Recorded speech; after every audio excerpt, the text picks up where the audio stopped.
दे रहे हैं। इसी बीच में वो फरिश्ता जिसके बालों पर कटे हुए थे, मेरे नबी ने फरमाया ये फरिश्ता कौन है जिसके बालों पर कटे हुए थे? वो फरिश्ता कहता है, ए मेरे आका, मैं पहले आसमान पे रहता था, एक दिन मैंने नीचे की तरफ निगाह किया तो नीचे जमीन पर मैंने एक इंसान को ऐसा देखा जिसके ना तो हाथ थे, जिसके ना तो पैर थे, हाथ भी नहीं था, पैर भी नहीं था, वो अपाहिज था। जब मैंने उस इंसान को देखा तो मेरे दिल के अंदर ख्याल पैदा हुआ, मेरे अंदर सोच पैदा हुआ, ये भी कोई इंसान है क्या? इसका जीने से तो मर जाना बेहतर है, इसके दुनिया में रहने से तो मर जाना बेहतर है।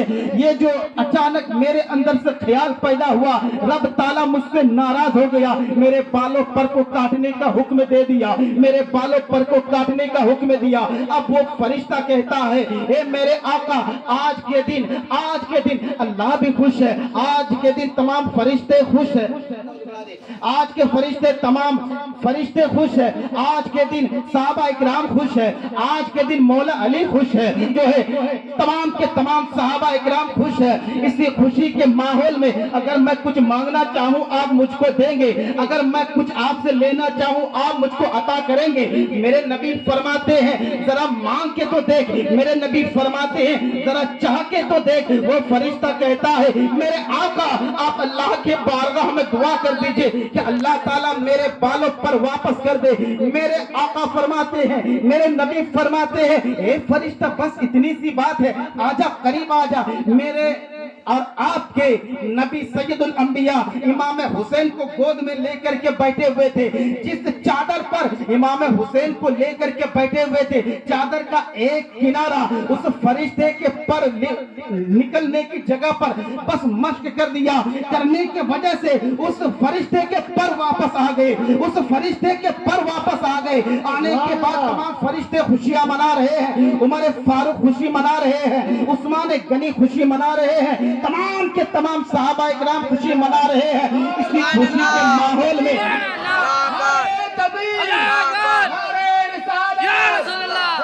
शहीद आजम मौलाना अनवर साहब इसी खुशी के माहौल में अचानक वो फरिश्ता रोना शुरू कर देता है। मेरे आका फरमाते हैं, आपके और मेरे नबी फरमाते हैं, हे फरिश्ता तू रो क्यों रहा है? आखिर तू रो क्यों रहा है? रोने का सबब क्या है? वो फरिश्ता कहता है, मेरे आका, ये जो आपका नवासा आया है, जिसकी पैदाइश पर आप खुशी मना रहे हैं, जिसकी पैदाइश पर सब खुशी मना रहे हैं, आपके ये लाडले को करबला के मैदान में आपके कलमा पढ़ने वाले 3 दिन का भूखा प्यासा शहीद कर देगा। इतना सुनना था। मेरे नबी फरमाते हैं, अभी तो मेरा लाडला आया है, अभी से तू इसकी शहादत की खबर दे रहा है, अभी से तू इसकी शहादत की खबर दे रहा है। वो फरिश्ता कहता है जिब्रील अलैहिस्सलाम से कि आप कह दीजिए ना, आप बता दीजिए ना। जिब्रील अलैहिस्सलाम कहते हैं, हाँ मेरे आका, आपके कलमा पढ़ने वाले उम्मती, आपके कलमा पढ़ने वाले उम्मती आपके नवासे को भूखा प्यासा शहीद कर देगा। इतना कहना था। मेरे नबी फरमाते हैं, इस फरिश्ते को पता कैसे चला है कि मेरे नवासे को शहीद कर दिया जाएगा? जिब्रील फरमाते हैं, ए आका, इस फरिश्ते को मालूम नहीं होगा तो किसको मालूम होगा? इस फरिश्ते को पता नहीं होगा तो फिर किसको पता होगा? इमाम हुसैन से पहले इस फरिश्ते को पैदा इसलिए किया है ताकि ये फरिश्ता इमाम हुसैन के मजार बने, अपने परों से हवा करता रहे। इसलिए इस फरिश्ते को पैदा किया है, इसलिए अल्लाह ने इस फरिश्ते को इसलिए अल्लाह ने इस फरिश्ते को पैदा किया है। अब बचपन ही में ये बात मशहूर हो गई, बचपन ही में ये बात फैल गई कि हुसैन शहीद होने वाले हैं। मौला अली भी जानते थे मेरा बेटा शहीद हो जाएगा, उस्मान गनी भी जानते थे, उस्मान गनी भी जानते थे हुसैन शहीद हो जाएगा, तमाम के तमाम सब जानते थे हुसैन शहीद हो जाएगा। लेकिन कभी भी मेरे नबी ने हाथ उठाकर ये दुआ नहीं मांगा, ए अल्लाह मेरे नवासे को मुसीबत से बचा ले, बल्कि मेरे नबी ने ये दुआ मांगी, ए अल्लाह करबला के मैदान में जब मेरे नवासे भूखा प्यासा इम्तिहान दे, उस इम्तिहान में कामयाबी अता फरमाना, उस इम्तिहान में कामयाबी अता फरमाना, सब्र अता फरमाना। वक्त गुजरता चला गया, वक्त गुजरता चला गया। तकरीबन 7 साल तक मेरे नबी के पास इमाम हुसैन रहे। अब जब वक्त गुजरता चला गया, हजरत इमाम हुसैन की जवानी में परवान चढ़ती रही।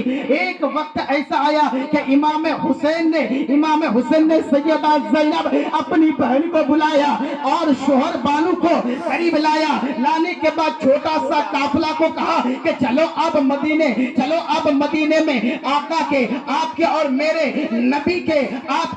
नबी के नाना मुस्तफा के मजार पर हाजिरी देते हैं। और चले ये काफिला कूफा की तरफ रवाना होते हैं। ये छोटा सा काफिला मदीने गया है, नाना के मजार पर जाके हाजिरी दिया है, मोहब्बत से सलाम किया है। ए मेरा नाना, आप मेरे सलाम मोहब्बत को कबूल कर लीजिए, आप मेरी मोहब्बत भरा हुआ दिल के अरमान को कबूल कर लीजिए। अब मैं वो हुसैन हूँ जब आप कभी सूंघा करते थे, जब आप कभी चुमा करते थे। मेरी माँ ने आपसे पूछा था, ए अब्बू जान, मुझे तो ये समझ में आ जाता है आप मेरे लाडले को चूमते हैं, ये समझ में आ जाता है, लेकिन जब आप सुनते हैं ये मुझे समझ में नहीं आता है। मेरे नबी ने फरमाया था, ए मेरी बेटी सैयदा सुन, ये दोनों जो हसन और हुसैन है, अल्लाह ने मुझे जन्नत के फूल अता किया है।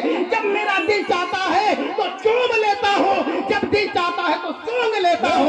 इमाम हुसैन फरमाते हैं, मैं वो फूल हूँ जिसको आपने जन्नत के फूल करार दिए हैं। आज मैं मदीना छोड़ रहा हूँ। वो इमाम हुसैन छोटा सा काफिला लेकर मदीने से रवाना होते हैं। जब मदीने से रवाना होते हैं, बूढ़े आ जाते हैं, जवान आ जाते हैं, औरतें आ जाती है। आने के बाद औरतें कहती है सैयदा ज़ैनब से, आप कह दीजिए ना इमाम हुसैन से कि हमें छोड़ करके ना जाए। बूढ़े आ गए हैं, आने के बाद कहते हैं, ए इमाम हुसैन आप हमको छोड़ करके ना जाइए। बच्चे आ जाते हैं और कहते हैं, आका हुसैन हमें छोड़ करके ना जाइए। इमाम हुसैन ने कहा कि मैंने इरादा बना लिया है, ये छोटा सा काफिला लेकर मक्का मुकर्रमा पहुंचते हैं। हज का महीना है, लोग तवाफ कर रहे हैं, कोई खानाए काबा के तवाफ कर रहे हैं, कोई सफा मरवा में चक्कर लगा रहे हैं, कोई शैतान को कंकरियां मार रहा है। किसी ने कहा था, ए इमाम हुसैन आओ, गोल्डन चांस है, आओ तवाफ कर लेते हैं। मेरे आका हुसैन ने फरमाया था, ए मेरे साथियों सुनो, जब मेरे ऊपर हज करना फर्ज था, मैंने हज कर लिया है। अब मेरे ऊपर हज करना फर्ज नहीं है, अब मेरे ऊपर नाना मुस्तफा के दीन को बचाना फर्ज है। अब मेरे ऊपर नाना मुस्तफा के दीन को बचाना फर्ज है।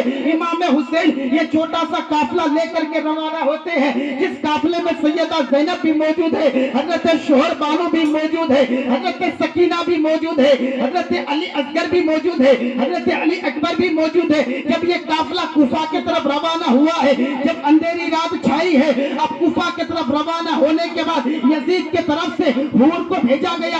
हूर को इसलिए भेजा गया है कि जाकर के इमाम हुसैन को कैद करके लाया जाए। जब हूर आया है, आने के बाद मेरे इमाम हुसैन ने ये नहीं कहा कि तू मुझे क्यों कैद करने आया है। मेरे आका हुसैन ने फरमाया, तुम्हारे पास पीने के लिए पानी है या नहीं है, तुम्हारे पास खाना खाने के लिए कुछ है या नहीं है, नहीं है तो हमारे पानी को ले लो और पी करके सैराब हो जाओ। अब जो है हूर के जहनो दिमाग बदल जाते हैं। मेरे आका इमाम हुसैन के पीछे नमाज पढ़ते हैं, पढ़ने के बाद हूर वापस चला जाता है। जब मेरे आका करबला के मैदान पहुंचे हैं, पहुंचने के बाद देखते हैं कि वहां का माहौल तो कुछ अलग हो गया है। इब्ने ज़ियाद ने कहा, यानी यजीदियों ने कहा, हमारी इब्ने साद ने कहा, ए इमाम हुसैन यजीद के बैत करने के लिए आप तैयार हो जाइए, वरना मुकाबले के लिए तैयार हो जाइए। मेरे आका हुसैन ने फरमाया, मेरी जान चली जाए कोई बात नहीं है, जान चली जाए कोई बात नहीं है, गर्दन कट जाए कोई बात नहीं है, लेकिन एक शराबी के हाथ में हाथ नहीं दे सकता, एक जुआरी के हाथ में मैं अपना हाथ नहीं दे सकता। जब मुकाबले के लिए तैयार हो गए, उधर से यजीदियों का खेमा लगा है, इधर से इमाम हुसैन का खेमा लगा है। यजीदियों ने ललकारा है, तेरे तरफ अगर कोई है तो मुकाबले के लिए आप भेजो। इतना कहना था। वो हूर जो यजीद के तरफ था, इमाम हुसैन के तरफ आ जाते हैं। हूर के ज़हनो दिमाग बदल जाते हैं और ये हूर कहते हैं, मेरे आका हुसैन मुझे अपना गुलाम बना लीजिए, मुझे अपना गुलाम बना लीजिए। وہ حور امام حسین کی طرف سے اجازت لیتے ہیں اور لینے کے بعد کربلا کے میدان میں جاتے ہیں مقابلہ کرنے کے لیے. مقابلہ کرتے کرتے کئی یزیدیوں کو جہنم پہنچاتے ہیں. پہنچانے کے بعد حور جو ہے شہید ہو جاتے ہیں. اس کے بعد یزیدی للکارتے ہیں کوئی ہے جو مقابلے کے لیے آ جائے, کوئی ہے ہم سے مقابلہ کرے. جب امام حسین کو للکارتے ہیں, امام حسین کے خیمے میں